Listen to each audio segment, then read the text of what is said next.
Hello everyone, welcome to commerce lectures. I am Neha. आज करेंगे हम क्लास 11 एंटरप्रेन्योरशिप एंड आज का टॉपिक है हमारा government support system for encouraging entrepreneurs. यानी एंटरप्रेन्योर्स को आगे बढ़ावा देने के लिए, उनको आगे ग्रो करने के लिए गवर्नमेंट क्या क्या सपोर्ट दे रही है, हेल्प कर रही है। इसको पढ़ते हैं हम। सबसे पहला point, schemes implemented by the ministry of MSME, यानी micro small and medium enterprise है। इसकी मिनिस्ट्री बहुत सारी स्कीम्स लेके आई है। क्या क्या स्कीम्स हैं? It launches many schemes from time to time to help and encourage entrepreneurs. तो ये जो MSME है, इसकी मिनिस्ट्री जो है बहुत सारी स्कीम्स लेके आती है समय समय पर, यानी कंटिन्यूसली लाती रहती हैं। ठीक है, ताकि एंटरप्रेन्योर्स को बढ़ावा मिल सके, उनको मदद मिल सके, उनको सपोर्ट मिल सके। एग्जाम्पल देखो, जैसे बैंक क्रेडिट फैसिलिटेशन स्कीम। ठीक है, बैंक से यानी आप उधार वगैरह ले सकते हैं, लोन वगैरह ले सकते हैं। Marketing assistance and technology upgradation support schemes, यानी अगर आपको मार्केटिंग से कोई हेल्प चाहिए, टेक्नोलॉजी अपनी अपडेट करनी है, तो उसको लेके भी आप हेल्प ले सकते हैं गवर्नमेंट से। Next point is small industries development bank of India, यानी सिडबी माइक्रो फाइनेंस प्रोग्राम। भाई सिडबी जो है वो भी काफ़ी सारे फाइनेंस को लेके प्रोग्राम्स लेकर आती है। बहुत सारी फाइनेंस का मतलब है पैसे से रिलेटेड यहाँ बात हो रही है। सिडबी भी जो है फाइनेंस प्रोवाइड कराती है, पैसे प्रोवाइड कराती है। SIDBI foundation for micro credit was launched by SIDBI in 1999। तो ये सिडबी जो है 1999 में ये अपने प्रोग्राम ये लेकर आई थी for channelising funds to poor specially women, ताकि जो गरीब लोग हैं या औरतें हैं उनको फंड्स मिल सके और वो भी एंटरप्रेन्योर बन सके, एंटरप्रेन्योरशिप में आगे बढ़ सकें। Next point is memorandum of understanding MOU, short form है इसकी, विद फॉरेन कंट्रीज़, यानी हमारे देश की गवर्नमेंट बाहर के कंट्रीज़ के साथ MOU साइन करती है। क्या होता है MOU? It is a formal agreement between 2 और मोर कंट्रीज़। ये एक टाइप का एग्रीमेंट होता है 2 या 2 से ज़्यादा देशों के बीच में। ठीक है, मतलब हम अपने ही देश के साथ MOU साइन नहीं कर सकते, हम बाहर किसी दूसरी कंट्री के साथ MOU साइन कर सकते हैं। MOUs are not legally binding but they carry a degree of seriousness and mutual respect. ये लीगली बाइंडिंग नहीं होते हैं, यानी लॉ में ऐसा नहीं लिखा है कि अगर आपने इसे जो है साइन किया है तो आपको इस चीज़ को फॉलो करना ही करना है, अगर आपने नहीं किया तो केस कर हो जाएगा, ये हो जाएगा, पेनल्टी देनी पड़ेगी, ऐसा कोई सीन नहीं है। ठीक है, लीगली आप पे कोई दबाव नहीं है इस चीज़ को पूरा करना। लेकिन हाँ, अगर आपने इसे साइन किया है तो एक रिस्पेक्ट के तौर पे माना जाएगा कि आप सामने वाले की रिस्पेक्ट करते हो, इसलिए इस एग्रीमेंट को आप फॉलो कर रहे हो, इस एग्रीमेंट को सीरियसली ले रहे हो और मान रहे हो। ठीक है, यहाँ रिस्पेक्ट वाली बात आ जाती है, ज़ुबान वाली बात आ जाती है। एग्जाम्पल देखते हैं। MOU between ministry of agriculture India and Ministry of Agro Industry and Food Security Mauritius for the import of fresh mangoes from India। अब जैसे कि MOU साइन किया था हमारे देश की जो है मिनिस्ट्री ने, एग्रीकल्चर मिनिस्ट्री ने, और साथ में मॉरिशस की मिनिस्ट्री ने, ये मिनिस्ट्री का नाम है, इन दोनों ने मिलके, मॉरिशस और इंडिया ने मिलके एक MOU साइन किया था। इंडिया ने उसमें क्या बोला था कि हम आपको भाई इंडिया से फ्रेश मैंगोज़ भेजेंगे मॉरिशस। ठीक है, यहाँ पे अगर हम उन्हें मैंगो नहीं भिजवाएंगे वो लोग हम पे केस नहीं करेंगे, लेकिन एक होता ना प्यार प्रेम वाली ज़ुबान वाली बात हो जाती है कि हम उनको भिजवा रहे हैं अगर मैंगोज़, तो वो भी खुश हैं, हम भी खुश हैं। ठीक है, चलो नेक्स्ट है MSME नेशनल अवार्ड स्कीम, यानी MSME क्या है? Micro small and medium enterprises. To recognize the efforts and contribution of micro, small and medium enterprises, Ministry of MSME gives national award to selected entrepreneurs based on certain criteria।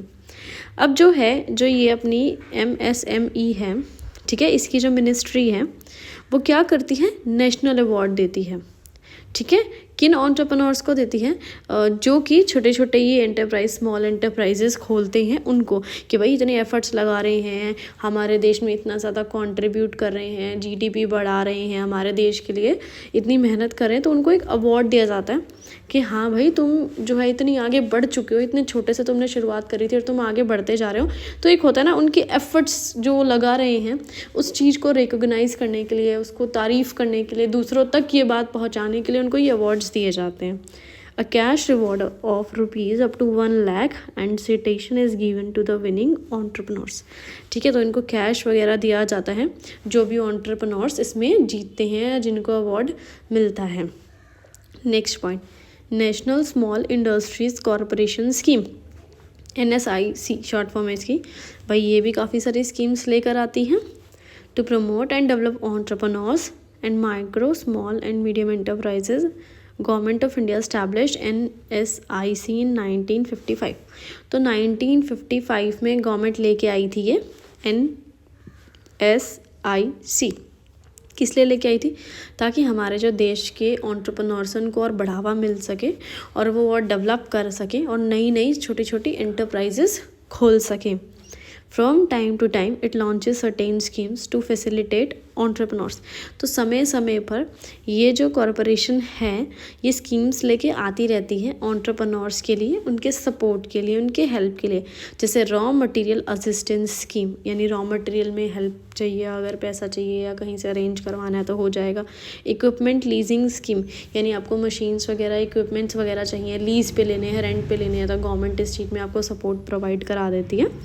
Next point is small industries development bank of India, SIDBI और भी schemes लेके आई है. Mission of SIDBI is to empower the entrepreneurs and contribute to the process of economic growth, employment generation and balance region development. So जो ये सिडबी है भाई, इसका मेन एम क्या है कि एंटरप्रेन्योर्स को एम्पावर करना, उनको बढ़ावा देना, उनको ग्रोथ में हेल्प करना, उनको और आगे बढ़ाना. ठीक है, ताकि वो लोग कंट्रीब्यूट कर सकें. यानी ये जो छोटे छोटे एंटरप्रेन्योर्स हैं ये कंट्रीब्यूट कर सकें. भाई किस चीज़ में क्या करेंगे? हमारे देश के लिए, हमारे देश की इकॉनमी ग्रो करने में हेल्प करेंगे, हमारे देश में नई नई नौकरियां लेके आएंगे. बैलेंस्ड रीजनल डेवलपमेंट से क्या मतलब है कि भाई हर एक रीजन की बैलेंस यानी बराबरी की डेवलपमेंट हो, चाहे वो दिल्ली हो, चाहे वो बिहार हो, चाहे वो पंजाब हो, मतलब हर एक रीजन की, हर एक स्टेट की, हर एक एरिया की डेवलपमेंट हो. एग्जाम्पल इंफ्रास्ट्रक्चर डेवलपमेंट स्कीम्स, तो ये स्कीम लेके आए थे ताकि हमारे देश में हर एक एरिया में इंफ्रास्ट्रक्चर अच्छे से फैसिलिटीज़ अवेलेबल हो. आगे बढ़ते हैं. Next point, tax holiday scheme, tax से रिलेटेड है, ये नाम से ही पता लग रहा होगा.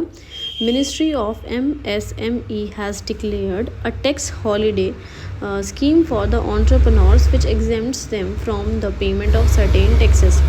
तो यहाँ पे MSME micro small and medium enterprises जो है इनकी जो मिनिस्ट्री है वो लेके आई थी ये टैक्स हॉलीडे स्कीम. ठीक है, किसके लिए लेके आई थी? एंटरप्रेन्योर्स के लिए लेके आई थी. तो इसमें क्या होता है, आपको कुछ टैक्सेस से एग्जम्प्ट किया जाता है, यानी आपको छूट दी जाती है कि ये टैक्स आप मत पे करो, कोई बात नहीं, रहने दो. Example, state government offer incentives to small scale industries in respect of sales tax. जैसे कि स्टेट गवर्नमेंट ने स्मॉल स्केल इंडस्ट्रीज़ को क्या बोला कि तुम्हें सेल्स टैक्स देने की ज़रूरत नहीं है, रहने दो, मत दो सेल्स टैक्स. ठीक है. Next point is composite loan scheme. ये क्या है? लोन से रिलेटेड ही है. Under the scheme entrepreneurs can get sanction and disbursement of working capital and term loan together from a single agency. तो ऐसी काफ़ी सारी एजेंसीज बनाई गई है स्कीम के अंदर. इसमें एंटरप्रेन्योर्स को क्या हेल्प मिलती है? सैंक्शन, यानी पैसा एडवांस में मिल जाता है. ठीक है, कि अगर आपको वर्किंग कैपिटल के लिए ज़रूरत है या टर्म लोन चाहिए, जैसे भी, मतलब आपको मेन बात ये है, आपको फाइनेंस की अगर ज़रूरत है तो यहाँ से आप लोन वगैरह ले सकते हैं. The limit for composite loans is ₹25 lakh, और 25 लाख रुपए तक का लोन ये जो आपकी स्कीम के अंदर आप ले सकते हैं. Next is industrial state scheme. क्या चीज़ है ये? It is a plan clustering of industrial units offering standard factory buildings and a variety of services and facilities to entrepreneurs. अब इसके अंदर क्या है, इसमें बहुत सारी इंडस्ट्रियल यूनिट्स जो हैं उनको क्या दिया जाता है, जैसे बिल्डिंग्स दे दी, फैक्ट्री वगैरह दे दी, उनको और भी बहुत सारी सर्विसेज दे दी ताकि एंटरप्रेन्योर्स को इन सब चीज़ों की हेल्प मिल सके. ठीक है, लैंड वगैरह की हेल्प मिल सके, सस्ते में मिल सके ये सब चीज़ें. नेक्स्ट है फैक्टरिंग सर्विसेज. देखो क्या चीज़ है ये. In this, a financial institution buys the account receivables of a company and pays up to 80 to 90% of the amount immediately. इसमें क्या होता है, जैसे कोई फाइनेंशियल इंस्टीट्यूशन है, उसने इन एंटरप्राइजेस के अकाउंट रिसीवेबल खरीद लिए. अकाउंट रिसीवेबल यानी, अगर आसान सी साधारण सी भाषा में सिर्फ समझाने के लिए बोल रही हूँ कि जैसे बिल सा है वो उन्होंने वो ख़रीद लिया, आपके पास जैसे कि 50,000 रुपये आने वाले हैं तो उन्होंने ले लिया और बोल दिया कि भाई ये लो ये बिल हमें दे दो, 50,000 रुपये आपके तो 2 महीने बाद आएंगे, आप हमसे अभी कैश ले लो, ठीक है। Pays up to 80 to 90% of the amount immediately. So 80 से 90% अमाउंट तो वो तुरंत दे देते हैं, और जो बैलेंस यानी जो बाकी पैसा बच गया वो कब देंगे, पहले अपना चार्जेस काटेंगे जब उन्हें कस्टमर बिल देगा। अब जैसे कि सपोज़ 1 लाख का बिल था तो उसका 80% कितना हो गया, 80,000। तो उस फाइनेंशियल इंस्टीट्यूशन ने उस एंटरप्राइज को क्या बोला, लाओ ये बिल मेरे को दे दो और 80,000 रुपये तुम अभी ले लो, ठीक है, और बाकी के जो हैं वो उसमें वो कमीशन बीच में अपना चार्ज काट लेते हैं। बोलते हैं देख मैं तुम्हें एडवांस में पैसा दे रहा हूँ, तुम्हें भी पैसों की ज़रूरत है, तुम्हें लोन भी नहीं लेना पड़ेगा, ऐसी बातें करते हैं और बोलते हैं चलो तुम अभी 90,000 ले लो या 95,000 ले लो, जैसे भी ले लो, बीच में 5-7 हज़ार जो है वो कमीशन में चार्ज करूँगा अपने, क्योंकि मैं तुम्हें एडवांस में पैसा दे रहा हूँ, इसलिए ये यहाँ पर प्रोसेस होता है, ठीक है। चलो आगे बढ़ते हैं। Small industry cluster development programs, ये क्या है। Ministry of MSME has adopted this approach to enhance the productivity and competitiveness of the units. So ये कौन सी मिनिस्ट्री लेके आई थी, MSME, ठीक है, वही लेके आई है ये अप्रोच, ताकि जो इंडस्ट्रियल यूनिट्स हैं, छोटी छोटी कंपनीज हैं, उनकी प्रोडक्टिविटी बढ़े और वो कंपटीशन में बहुत आगे बढ़े। Clustering of units in a specific geographical area enables them easy access to the providers of such services such as banks, insurance etcetera. So यहाँ क्लस्टरिंग ऑफ यूनिट्स का मतलब है कि यूनिट्स का जैसे एक ग्रुप सा बना दिया जाता है, एक पर्टिकुलर एरिया में सारी यूनिट्स को ला दिया जाता है, ताकि जो लोग आपको सर्विसेज प्रोवाइड कराने वाले हैं, चाहे बैंक है, चाहे इंश्योरेंस है, कोई भी है, वो आसानी से एक ही पर्टिकुलर एरिया पे सारी सर्विसेज प्रोवाइड करा सकें, ठीक है, जगह जगह उनको भटकना ना पड़े। और एक अब यहाँ पे अगर 10 यूनिट्स है, अगर आसपास ही है 10 की 10 यूनिट्स, तो एक को कोई सर्विस मिल रही है तो जो सर्विस प्रोवाइडर है वो सबको सर्विसेज आसानी से प्रोवाइड करा सकता है, उसको इधर उधर भटकने की ज़रूरत नहीं है, ठीक है। या फिर आपको भी कोई सर्विस प्रोवाइडर ढूंढने की या भटकने की ज़रूरत नहीं है, क्योंकि आपको पता ही पर्टिकुलर यूनिट है, इसको सर्विसेज यहाँ से मिल रही है तो मैं भी इसी बंदे को पकड़ लेता हूँ, चल कितनी आसानी हो जाएगी सबको, है ना। नेक्स्ट है नेशनल इक्विटी फंड स्कीम, क्या है ये, it is launched by SIDBI to provide equity support to small entrepreneurs setting up projects in tiny sector. So ये कौन लेके आया था, सिडबी लेके आई थी, ताकि जो छोटे छोटे एंटरप्रेन्योर्स हैं इनको इक्विटी सपोर्ट मिले, यानी इक्विटी का जो पैसा होता है वो मिले। और लेकिन एक बात ये है, सिडबी जो है ये जो पैसा यहाँ पे इन्वेस्ट करती है ये टाइनी सेक्टर में करती है। बात ये है टाइनी सेक्टर क्या होता है, investment in plant and machinery does not exceed ₹10 lakh, यानी ऐसी यूनिट्स जिसकी प्लांट एंड मशीनरी सिर्फ और सिर्फ 10 लाख रुपए तक की होगी, 8 लाख हो सकती है, 9 लाख हो सकती है, लेकिन 10 से 11 लाख नहीं हो सकती है, वो होता है टाइनी सेक्टर, है ना, मतलब जिसमें इन्वेस्टमेंट कम हो रखी है बेसिकली प्लांट एंड मशीनरी की। नेक्स्ट है अदर सर्विसेज, भाई और भी बहुत सारी सर्विसेज हैं जो कि हमारी गवर्नमेंट लेकर आई है, जैसे स्कीम्स फॉर प्रायोरिटी सेक्टर के लिए, ठीक है, husbandry schemes, dairy development schemes, agriculture development schemes. और नेक्स्ट सारी वीडियो खत्म।